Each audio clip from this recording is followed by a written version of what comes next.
All right, about 30 seconds and the data should be out. Um, Again, typically we won't expect more than about 20 pips on this trade.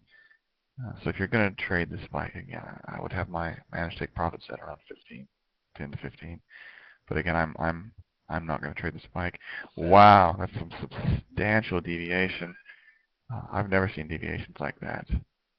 Um, so it'll be interesting to see what happens. Yeah, I've never seen deviations on the CPI anywhere near those numbers. If it were a buy on the on this, I would I would say that we should probably take a long. But with those kind of numbers, the reality is I'm not comfortable with taking a trade against those numbers.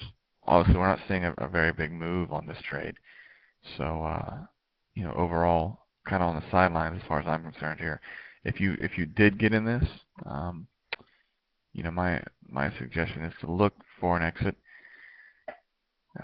As soon as you can get some profit, just because we're not seeing the kind of movement out of this trade that you would anticipate with those kind of deviation numbers. You took 5 pips. All right, well, not bad, Jimmy. Is anyone in this and in it bad, in a bad spot or whatever? Kind of let me know where you stand. Yeah, so some of the reason that we're seeing the CPI act a little weird is in at 04, out at 01. So all right, a few pips there. Again, if you are in this thing, it's not really moving a whole lot. So sometimes the best thing to do is just to clear your trade, even if you're just a few pips in profit or a few pips in loss or whatever, just to get out.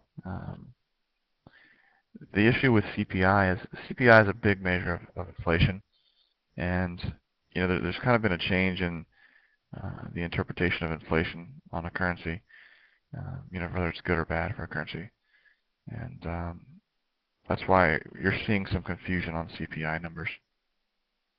I'm still blown away by the deviation we had to begin with. I mean, 0.8 is just for the CPI.